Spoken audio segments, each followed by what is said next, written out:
C.S. Lewis once said, ultimately, there's only two types of people in the world, in the universe.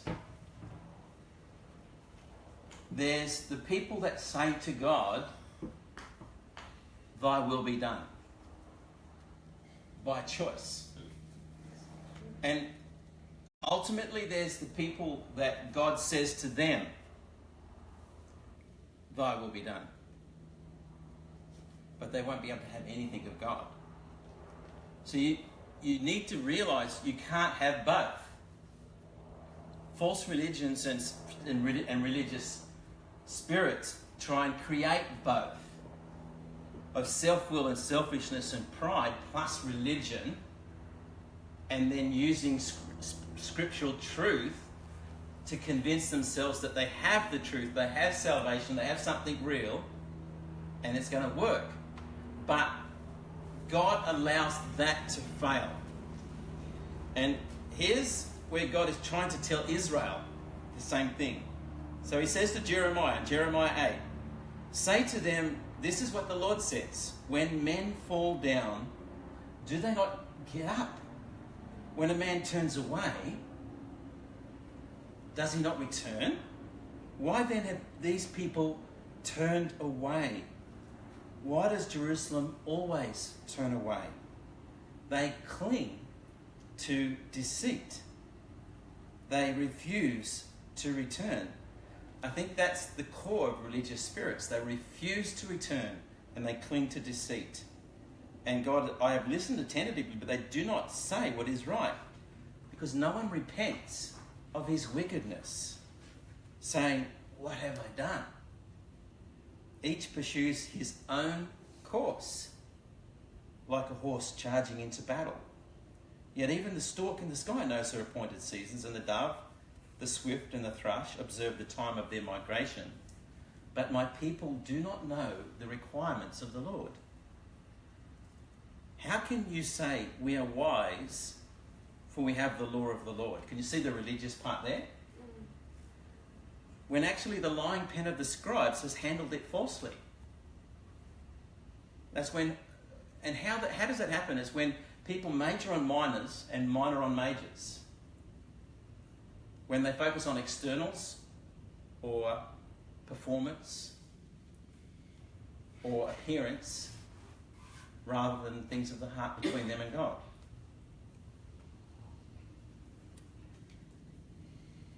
The wise will be put to shame. They will be dismayed and trapped. What do you think that might mean? What's another word? Failure. Since they have rejected the word of the Lord, what kind of wisdom do they have? Now listen to this. Here's the ultimate failure. Therefore, I will give their wives to other men. What's that? Divorce. And their fields to new owners. What's that talking about? Financial ruin. From the least to the greatest, all are greedy for gain. Prophets and priests alike, all practice deceit. And here's the core of their deceit. You ready? They dress the wound of my people as though it was not serious, saying, "Peace, peace," where there is no peace. And there's a corresponding verse, or a passage just like that in Ezekiel. And in Ezekiel it says, "And then when a flimsy, whitewashed wall is built, I will send storm and tempest and wind against that wall, and it will come down in a big crash. And everyone will say, 'Hey, where's the big wall that you built?' But it was only a flimsy, whitewashed wall." And the storms of life, do they come or what? They come. What does this remind you of one of the parables of Jesus? Building his house upon the sand, and when the rain and the winds came and beat against that house, it crashed. It came down with a great crash. Don't you think he was referring to that passage in Ezekiel? And what was it that built the man's... What was it to build your house on the sand. To hear the word of the Lord, to hear it, you had to be in church, but not do it. To create a deceit in your head that had no internal reality between you and God. And as C.S. Lewis put it this way, he says, God has not been trying an experiment on my faith or love in order to find out their quality. He knew it already. It was I who didn't. In this trial, he makes us occupy the dock, the witness box, and the bench all at once. He always knew that my temple was a house of cards. The only way of making me realise the fact was to knock it down. So all of us in our life will find that our house of cards gets knocked down from time to time. How many of you, put your hand up if you've had your house of cards knocked down? Mine up too. So for some of you, we could always pick on Jonty or we could pick on Imogen. Your house being knocked down, how did you discover it and how did the Lord start to rebuild that? Good questions? Mm-hmm. Yeah, okay, well, go ahead. He's going to say ladies first.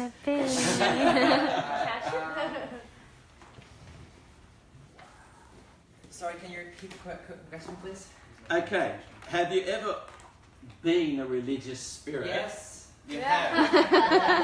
Have you ever experienced religious failure? Yes. Okay. I'll talk to that first, and then you can ask more questions to guide me. So, a lot of you know I was the poster boy for church life. I was preaching. I was on the preaching team regularly. I was leading the worship team. I was on stage literally every single Sunday, multiple times a Sunday. I was on stage, leading, teaching, preaching, singing. I was up there, and during the week I was at the home groups and all the meetings and the prayer groups and I did it all, and I was mentoring and discipling people. And you think of a good Christian activity, I did it. I did it all.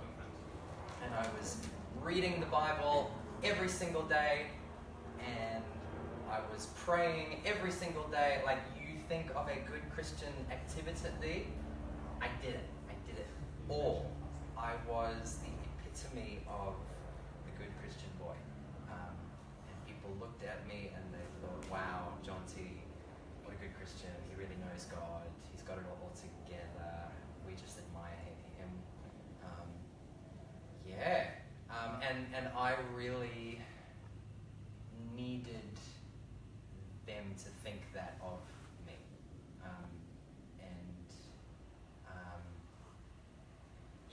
But the reality,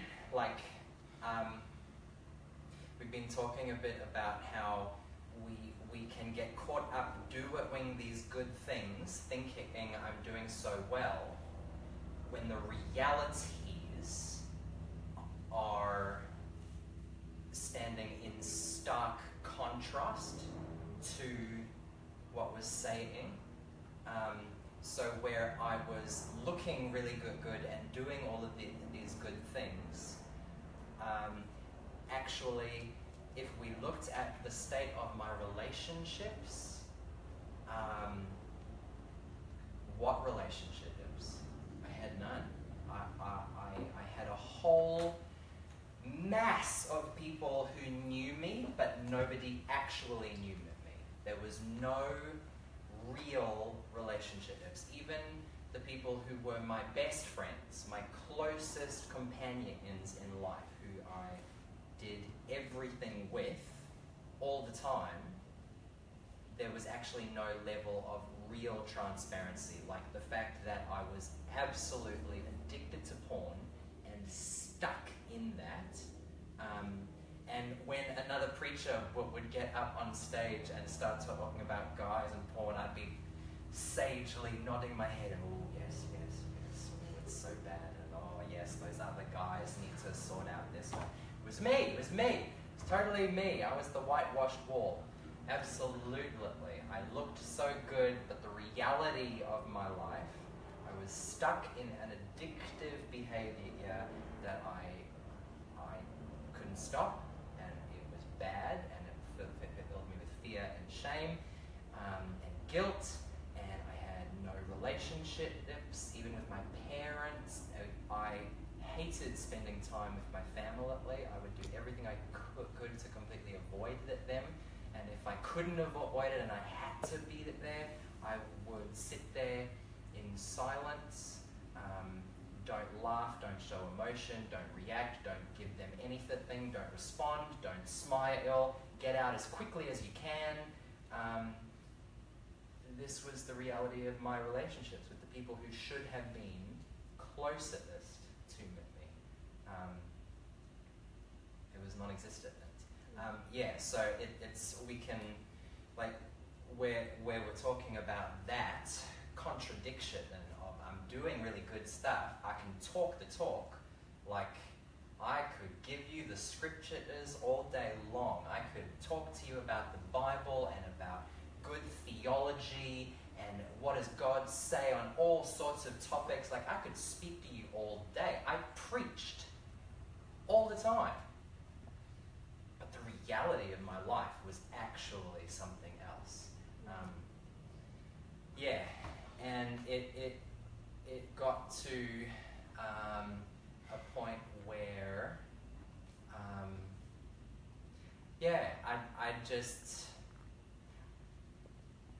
I couldn't run away from the reality anymore.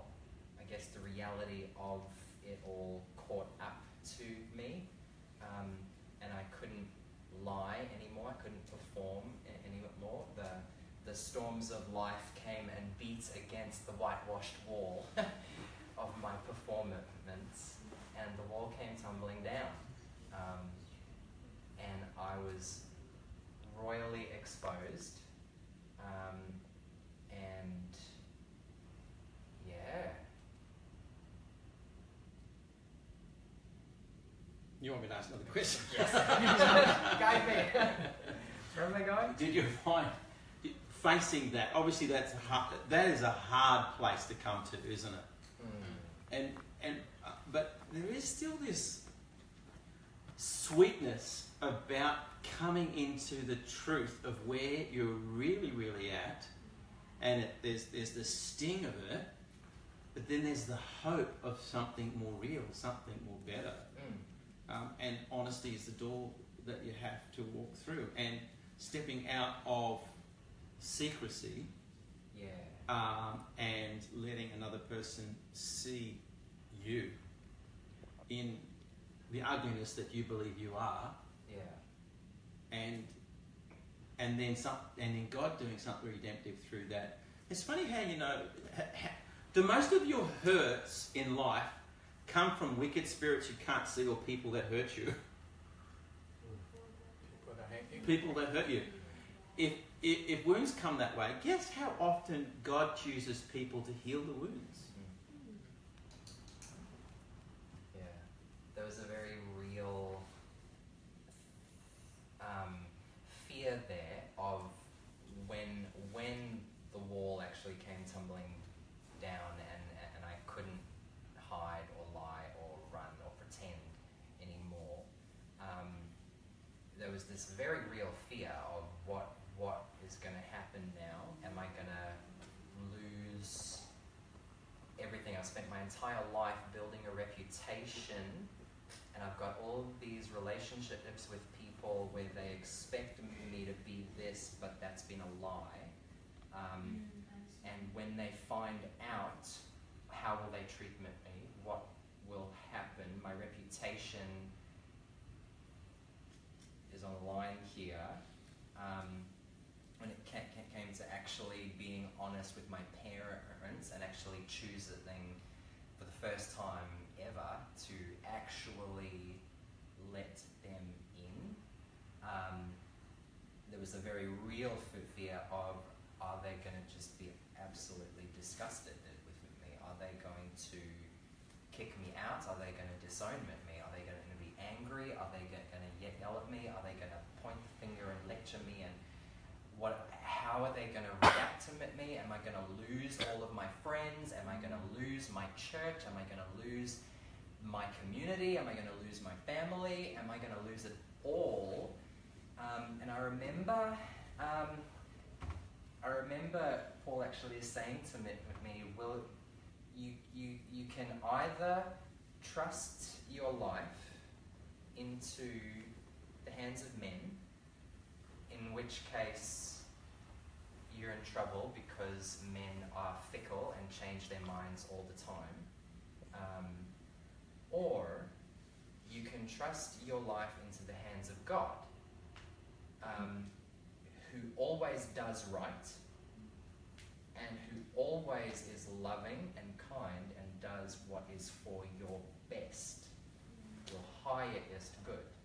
And so even if it hurts, even if it's painful, you can still rest and have peace and trust that even though it hurts, I know this is good because my life is in your hand and I know who you are, God."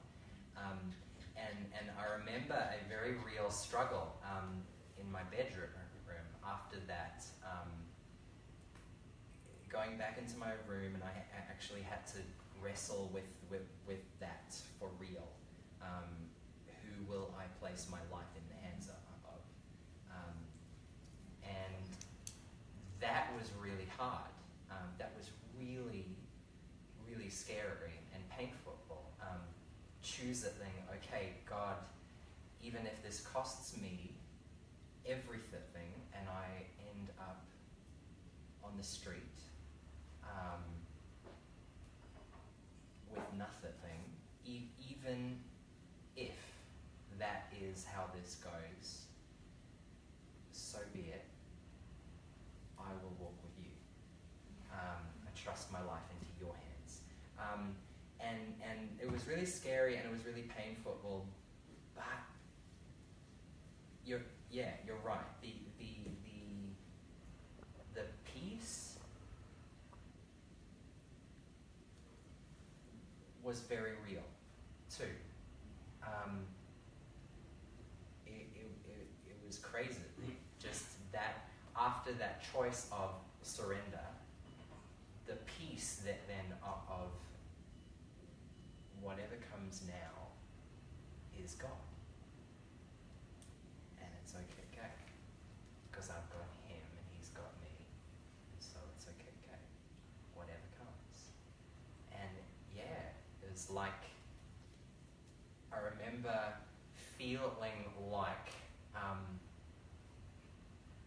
a visual person, and so I think in terms of his pictures, but it was like a lighthouse, and like if you've seen that photograph of the lighthouse with the massive wave that is just coming at it felt kind of like that, where I was safe inside the lighthouse and I could hear the rain, I could hear the wind, like it was still going, the storm was still battering away, but I was safe and I was calm and I was at peace in the storm because I was in God's hands. So that peace, it wasn't that the storm went away, it wasn't that suddenly I didn't have to be vulnerable and honest and real. No, I did. There was obedience. That was part of repentance. My way had been lie, deceive, pretend, perform. And it was repenting of that, turning away from that, turning to God's way, which was truth, honesty, vulnerability, be known, be seen, no more lies. And so I still had to walk out that. I had to be obedient to them. It wasn't that the storm went away, but I was at peace because I was safe in God's hands. It's a really beautiful place to be. Yeah, so even though we're trying to encourage people to allow the Lord to uncover pride within themselves, whether through failure or through conflict or through the discovery of a religion that has a train wreck of relationships behind you. If you look behind you and you see that, then there's a clue.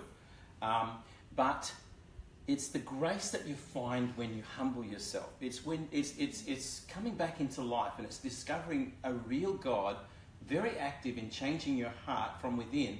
When you humble yourself and you get back in right relationship with Him, He's God, you are not. In the book, there's this little passage that talks about what a controlled relationship is, where you get person A and person B, and person A is the only one that's allowed to be right, the only one that's allowed to have an opinion, the only one whose will must be done, and person B cannot give any recourse, cannot contradict, cannot challenge person A. Ever had a relationship like that with anyone? Yeah, well, okay. Well, a religious spirit is someone who has a relationship like that with God, and they're person A. And He can't bring challenge, He can't bring truth, and He can't bring exposure, and he must comply with your will. And if He doesn't, He's failed. Now, when you come into humility, then there's something that sparks in your heart and changes your heart, and He becomes real, and a whole new dynamic starts to happen in your heart. That's why I love that quote by William Law. It says that true religion, redemption, has this one end: to take from you that strange and earthly life that you got by the fall, and to kindle again in your soul the life of God in heaven. And it's the kindling again of the life of heaven and of God in your soul that's the beautiful part. But people don't discover the beautiful part whilst they're wrapped around themselves with this religion. So it's not a bad thing to fail if you approach it the right way. If you realise this is not God telling you that you're a failure. This is not God telling you that He doesn't love you. This is not God telling you that you're rejected. This is God disciplining His children so that He can bring them into life, so that they can receive all that He has for them and all that He is. Because the best of Him can only be received when you let that go. Apart from that, you've become this shallow, deep as a saucer person in your relationships when you're wrapped up in yourselves anyway. And you can know so little of God and have so little of Him in your heart when you're wrapped around yourself. And this creeps back into our life often without us even knowing it. And this is the Lord's way of just loving us back into freedom and life. It's a part of the Christian life. Failure is a part of the Christian life. You need a theology of failure in your life. Why? Because you're going to do it again and again and again. You may as well have something that addresses that and have a way of working that out. So what are you going to do the next time you do actually fail? Hide from it? Or embrace it? Say, Lord, what are you teaching me? Lord, what is failing in my life and why? This is a point of departure from that so I can enter into life with you. And I can get grace. Because God gives grace to the humble, but He opposes the proud. Now, I think it'd be good at this time to hear a poem by Mel. Poem by Mel.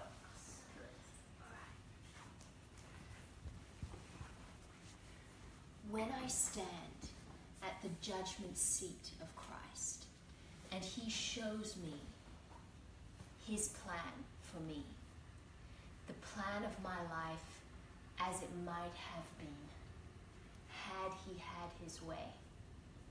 And I see how I blocked Him there and checked Him there and would not yield my will.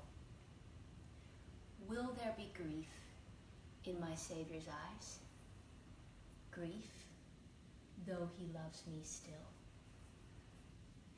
Would He have me rich and I stand there poor, stripped of everything but His grace? As my memory runs like a hunted thing down the paths, the years that I cannot retrace. O Lord, of the years that I have left to me, I give them to your hand. Take me and break me and mold me to the pattern that you have planned. So may that be our prayer, may it be your prayer, that the life that you have, God has gifted it to you to prepare you for eternity. To prepare you for eternity, He needs to take something out of you and put it in you. That's by your permission.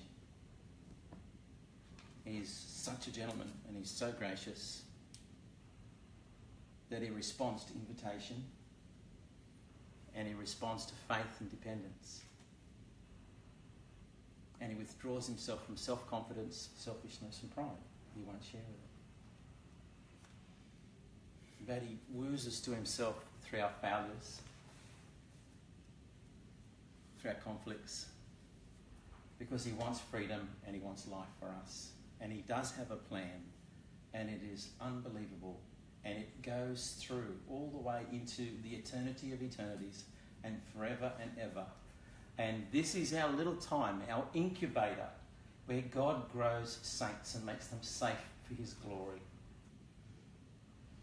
Can we understand that? See our great calling. See your great calling. And can you humble yourself and say, yes, Lord, make me, break me, mold me to the pattern that you have planned. That pattern is Jesus Christ. To walk as He walked, live as He lived, do as He does. And to love Him, obey Him, and serve Him with all of our heart whilst we have breath. And I can tell you now, life is a short breath. It is yours to do with it what you will. You have no reruns, and God gives you the freedom to do with it whatever you want. So, dear brothers and sisters, what do you want? In the light of such a wonderful invitation, where Rebecca said, come and change the world with me, but you have no idea what I have prepared for you in eternity. So let the One call you and beckon your heart and draw your heart to Himself. And in the letting go of yourself, know that you're being enlarged into all He is and all He has. So may the Lord talk to you. May you give Him time. May you see into eternity. May you see His love. May you see His goodness. May you taste His grace as you let go on the inside. And as Jonty had that big clangor, that big one death, and Hannah did, then you realise it is a path to walk. One big death, but little dyings. But once you learn to humble yourself, you can be restored into grace very, very, very quickly. Once you know how to walk with the Lord. It's the crucified life. So may the Lord continue this conversation with you. Yes? Amen. Amen. Amen. Amen.